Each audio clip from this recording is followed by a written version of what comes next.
Bonjour à tous, j'espère que vous allez bien par la grâce de Dieu. Donc voilà, moi je m'appelle Keren Ateba, j'ai 22 ans. J'ai 22 ans et je suis actuellement vendeur. Je suis un vendeur d'un magasin de chaussures par la grâce de Dieu. Et voilà, moi j'ai donné ma vie au Seigneur. J'ai donné ma vie au Seigneur il y a plus d'un an. Il y a plus d'un an. Et c'était la meilleure décision de ma vie. Ça a changé ma vie. Là, je suis un nouvel homme. Là, je suis un nouvel homme. Je vis depuis un an, depuis que je suis enfant de Dieu. Et voilà, aujourd'hui, le Seigneur me met à cœur de partager ce qu'il a fait pour moi, en fait, avec vous. Et j'espère vraiment que mon témoignage, que ce que Dieu a fait pour moi, vous parlera. Juste avant d'entrer dans les vifs du sujet, rassurez-vous de vous abonner à la chaîne SPS Sauver pour Sauver afin de ne pas louper les prochaines vidéos. Et n'oubliez pas s'il vous plaît de partager, liker et de nous laisser un commentaire. Que Dieu vous bénisse. Moi, en fait, pour tout vous dire, Kyrian a grandi, donc moi je m'appelle Kyrian. Kyrian a grandi dans une famille chrétienne. Donc voilà, j'ai grandi dans une famille chrétienne. J'ai grandi dans une famille chrétienne. Mon père était chrétien, ma mère aussi était chrétienne. Et dès le jeune âge, on nous a, on m'a amené à l'église dès le jeune âge. Voilà, j'ai grandi dans une église, on m'a amené à l'église. Le dimanche, je partais à l'église, à des activités de l'église. Et voilà, j'ai grandi dans une très bonne éducation. J'ai eu la grâce de Dieu d'avoir une très bonne éducation. On m'a éduqué avec les valeurs bibliques, avec des valeurs bibliques. Je n'ai jamais manqué de rien. J'ai reçu vraiment beaucoup d'amour de mon père et aussi de ma mère. Et par la grâce de Dieu, même si des fois ça a été compliqué, ils ont pu toujours subvenir à mes besoins. Et l'élément qui était un peu mais malgré le fait que avant d'arriver au jour où tout a basculé, malgré le fait que j'ai grandi dans cette famille chrétienne, c'était comme une coutume en fait, c'était comme une culture, c'était pas vraiment en fait des relations avec Christ, mais c'était comme une culture, c'était normal pour moi d'aller à l'église, c'était comme aller à l'école en fait, c'est une activité du dimanche en fait, j'étais né dedans, mais j'avais jamais eu ma rencontre avec Jésus en fait, j'avais jamais eu ma rencontre avec Jésus. Je me disais chrétien, mais j'avais pas encore accepté Jésus dans mon cœur. Et en fait, vous allez voir par après que tant qu'on n'a pas accepté Jésus dans son cœur, qu'on n'a pas proclamé de sa bouche, on n'est pas encore enfant de Dieu. On n'est pas encore enfant de Dieu. Moi, je me disais chrétien, comme on me disait, ah, quelle confession? Je disais, ah, je suis chrétien. Mais au ciel, je n'étais pas encore reconnu comme enfant de Dieu. Je vous explique. Donc voilà, en fait, pour moi, tout a basculé en 2020. En 2020, j'ai perdu mon papa. J'ai perdu mon papa en 2020. Mon papa qui était le repère, en fait, qui était le repère. Par la grâce de Dieu, j'ai vraiment eu un bon papa. Un papa qui m'a couvé, qui m'a gardé, qui a pris vraiment ses responsabilités. Et le fait de l'avoir perdu comme ça m'a déchiré le cœur. Vraiment, ça m'a déchiré le cœur parce qu'on dit le père, c'est un repère, en fait. C'est quelqu'un avec tu suis les traces de ton père, en fait. Tu veux toujours faire comme ton père. Et j'avais 18, 19 ans et c'était une période cruciale de ma vie où tu passes de jeune homme à monsieur, on va dire. En tant que jeune homme, en tant qu'adolescent, j'étais un adolescent vraiment, un bon adolescent, vraiment, j'ai pas créé de problème avec mes parents. Et là, en fait, le fait de passer de faire cette transition sur mon père, ça m'a vraiment bouleversé. Donc, après 2020, après le décès de mon papa, j'ai commencé entre guillemets, à plonger dans le monde, en fait, à plonger dans tout ce qui est les sorties, en fait, dans tout ce que la société nous dit que c'est normal. Mais moi, en fait, c'était normal hein, pour moi à sortir, avoir ta première petite copine, et puis après on change, deux, trois, quatre, et puis ça devient une habitude. Tu sors avec des filles à gauche, à droite, tu sors en soirée, t'es dans l'alcoolisme, t'es dans la drogue, on dit que le monde dit que oui, il faut expérimenter toutes ces choses-là, donc je les ai fait. On m'a dit que oui, que c'était une manière de changer les idées, de, d'oublier un peu tout ça, mais ça a fait qu'empirer les choses. Ça fait qu'empirer les choses. C'est vrai qu'au début, ces plaisirs éphémères m'ont soulagé, m'ont fait du bien. Mais à la fin, en fait, je suis tombé, en fait, dans la dépression. Je suis tombé dans la dépression parce que j'étais dans les femmes, dans la publicité, j'étais dans les femmes. Et je cherchais cet amour-là. J'avais un vide dans mon cœur. Je cherchais cet amour-là. et ils essayaient de combler par les femmes dans l'alcool, dans la drogue, dans la fumée, dans la cigarette, enfin pas la cigarette, mais dans toutes ces drogues-là, mais ça comblait pas ce vide-là, en fait. Mais je savais même pas que c'était un vide, mais je cherchais juste quelque chose, mais je savais pas mettre de mots dessus. Mais c'était vraiment un vide que j'avais dans mon cœur, en fait. J'avais besoin de tant d'amour, mais je cherchais chez des gens, même chez mes amis, mais ils pouvaient pas me donner cet amour-là, en fait. Et ce qui s'est passé que, en 2020, en fait, après le décès de mon papa, j'ai déménagé avec ma maman. On a déménagé parce que rester dans la même maison, c'était trop compliqué. Et on a trouvé une très belle maison, une très belle maison, euh, une très belle maison à Forêt. Et il faut savoir que moi, avant que mon père décède, il m'a dit, écoute, Kyrian, moi je te laisse rien, je te laisse rien. La seule chose que je te laisse, c'est la foi. À vrai dire, mon père avait accepté le Seigneur Jésus-Christ comme Seigneur et Sauveur 1 an ou 2 ans avant de mourir.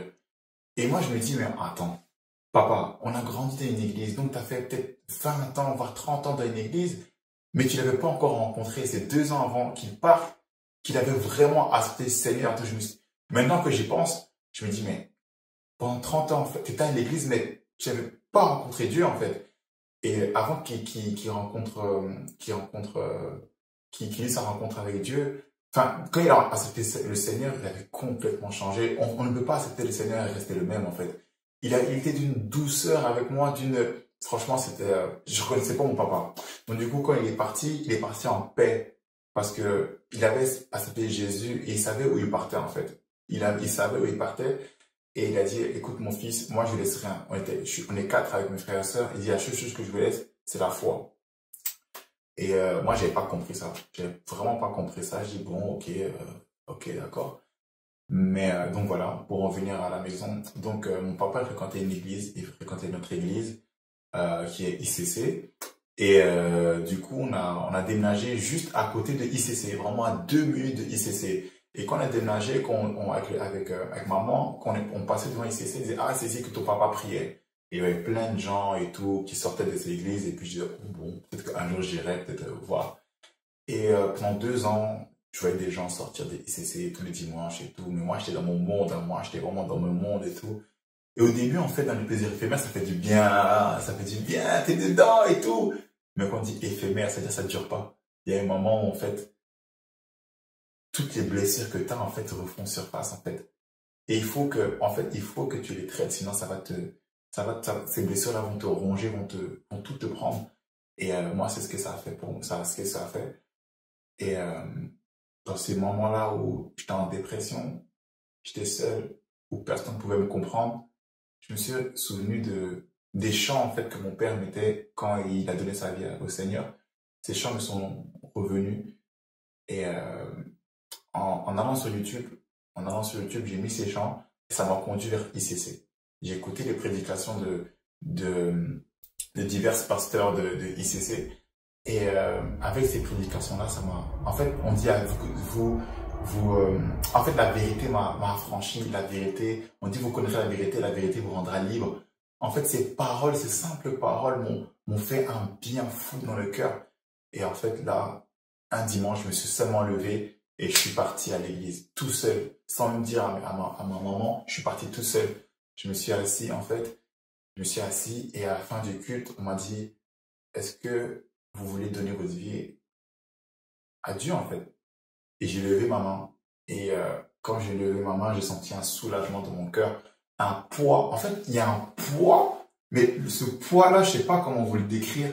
Un poids qui s'est libéré de moi. Je voulais pleurer, mais c'est bien plus que des pleurs. C'est un poids qui s'est libéré de moi. Un poids de 2 ans de pleurs, 2 ans de tristesse intérieure. J'arrivais même pas à pleurer tellement mon cœur était dur. Même dans la vie, j'arrive pas à pleurer, je suis trop dur. Mais là, en fait, il y a eu un poids, un soulagement, une douceur. En fait, c'est une paix que je ne sais pas comment vous décrire cette paix, mais quand j'ai accepté le Seigneur Jésus, quand justement levé la main, quand le pasteur a fait une prière pour toutes les personnes qui ont accepté le Seigneur, j'ai reçu une paix. En fait, cette paix n'a pas de prix. Cette paix que j'ai reçue n'a pas de prix. Et après ça, je suis entré enthousiaste à la maison. j'ai continué, j'étais en relation avec une femme, je vis avec une femme. On a continué dans la pénicité quelques mois. Mais à partir de ce moment-là, à partir du moment où j'étais enfant de Dieu, à partir du moment où Dieu m'avait reconnu Kyrian comme enfant de Dieu, j'arrivais plus. Il y a certaines choses que je n'arrivais plus en fait. J'arrivais plus. Et au fur et à mesure où j'écoutais la parole de Dieu par divers moyens, par des amis en Christ, par le pasteur, par des mamans, par des papas, par des frères et des sœurs en Christ, par les formations qu'on donne à l'église, au fur et à mesure, il y a certaines choses que j'arrivais plus à faire. Il y a certaines choses que j'arrivais pas à faire. Et en fait, il y a une dose d'amour que le Seigneur m'a donné, qui m'a donné par lui-même, par sa parole, par les frères et sœurs de l'église, par le pasteur, par plein de choses. En fait, j'ai reçu une dose d'amour vraiment indescriptible, en fait. Indescriptible. Et après ça, il y a des endroits où j'arrivais plus à aller. Les boîtes de nuit, j'arrivais plus à mettre un pied. On m'a forcé à aller, je suis parti, je suis sorti après. En fait, j'étais devenu saint, en fait. Dieu m'a vraiment lavé, il m'a frotté, parce qu'il y avait beaucoup de trucs, hein. Il m'a frotté, et j'étais devenu blanc comme un agneau, en fait. Donc, j'arrivais plus. Et j'avais dit à ma copine de l'époque, écoute, j'arrive plus. C'est plus moi. C'est plus moi, en fait. J'arrive plus. C'est pas que je ne veux pas. C'est vrai, on dit que l'homme est faible et tout, mais c'est, en fait, tu tombes, oui, mais en fait, je n'arrivais plus. C'était plus ma nature, je sais pas comment vous expliquer, j'y arrivais plus. Carrément, j'arrivais même plus à critiquer toutes ces choses-là. En fait, j'arrivais plus parce que tu te rends compte qu'en fait, tu es saint. Tu es saint et Dieu te voit comme ça. Et ça fait tellement de bien de dire, waouh, purée, j'avais quel âge? 21 ans. J'avais 21 ans et Dieu m'a redonné une nouvelle vie, en fait. Dieu m'a vraiment redonné une nouvelle vie. Comment vous expliquer que c'est magnifique, en fait. Et après, par la suite des choses, voilà, j'ai dû mettre fin à ma relation. J'ai dû vraiment recommencer à marcher avec Dieu, recommencer à aimer, recommencer à sourire, recommencer à pleurer. Parce que pleurer, ça fait du bien. Il faut pleurer. Surtout vous, mes frères, les hommes, vous pouvez pleurer, ça fait du bien des fois. Recommencer à sourire, recommencer à m'habiller, recommencer à me voir beau. C'est Dieu qui m'a montré tout ça, en fait. Qui m'a montré ma véritable identité. Ma véritable identité. Aujourd'hui, Dieu me montre que je suis fort. Dieu me montre que je suis beau. Dieu me montre qu'en fait, que je peux, en fait. Il y a eu des moments où voilà, j'ai connu du chômage. Et dernièrement, je parlais avec quelqu'un qui dit, il n'y a pas de travail ici. Mais moi, en fait, depuis que j'ai accepté le Seigneur Jésus comme Seigneur et Sauveur, il m'a montré que, hey, je suis ton enfant, tout ce que moi j'ai, tu as aussi. J'ai dit, frère, moi je suis différent, mon gars. Si toi, tu trouves pas de travail et tu te veux rester dans cette mentalité, moi, mon père va me donner un travail. Et il me l'a donné. Et il me l'a donné sans trop que j'ai puisse me tracasser avec toutes ces choses-là. Et vraiment, être enfant de Dieu, en fait, c'est le but suprême de notre vie ici. C'est de revenir à Christ. Vraiment, parce qu'il y a des projets de paix et de bonheur. Je ne vous dis pas que en venant à Christ, tout va tomber du ciel comme ça. Non, c'est pas ce que je vous dis. Mais la paix intérieure, en fait, que vous avez, va vous permettre de traverser les vents, les tempêtes. En fait, je vais dire sans aucune difficulté, mais dans la tranquillité. Dans la tranquillité. Et ça, c'est une force. C'est une force que tout le monde cherche. Et que vous, on vous le donne gratuitement. La paix et la joie. Là, je suis en train de sourire, je vous parle comme ça, mais j'ai des factures. Mais en fait, quand tu acceptes du Seigneur Jésus, dans ta vie, tu as de la joie à donner, en fait, tu as de la joie à voir des gens transformés, parce que tout ce qu'on vous a dit sur vous, que ce soit vos professeurs, que ce soit des fois vos parents, que ce soit vos amis, en fait, c'est pas de leur faute, il faut les pardonner parce que c'est des mensonges de l'ennemi, c'est des mensonges du diable. Vous n'êtes pas ce que vous avez entendu, je vous le promets, vous n'êtes pas ce que vous avez entendu. Vous êtes ce que Dieu a dit de vous. Et pour savoir ce que Dieu a dit de vous, vous devez l'accepter comme Seigneur et Sauveur. Donc vous, mon frère, ma soeur, si tu n'as pas encore accepté le Seigneur Jésus, Dieu, en fait, si tu écoutes déjà ce témoignage, c'est que Dieu a prévu de te parler. Il a prévu de te parler, tu n'écoutes pas en vain. Si tu es resté jusqu'à la fin de ce témoignage, c'est qu'à seulement aujourd'hui, c'est le jour pour toi d'accepter le Seigneur comme Seigneur et Sauveur. Donc c'est simple. Répète après moi. En fait, en fait, de ton cœur, tu te dis, il faut d'abord que tu l'acceptes que Dieu t'aime. Il veut te sauver. Il veut te sauver. Il attend simplement. Et quand même pas tes péchés. Même si hier, tu étais en boîte de nuit à danser du coupé décalé, c'est pas grave. Lui, il veut te sauver aujourd'hui. Il t'aime d'un amour incroyable.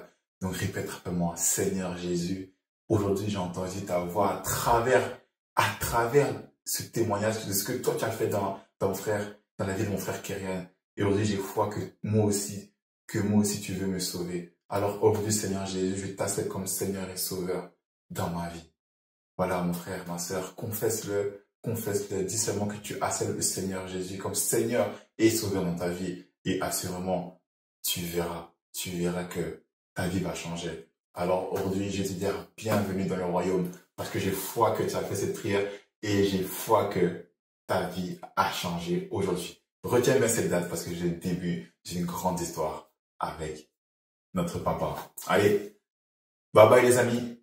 Si vous avez été béni par ces enseignements, ces temps de louange et d'adoration, ces témoignages, n'hésitez pas à vous abonner sur cette chaîne SPS Sauvé pour sauver. SPS Sauvé pour sauver, l'évangile de Christ pour les saluts des âmes. Ici, nous témoignons de Jésus. Que Dieu vous bénisse.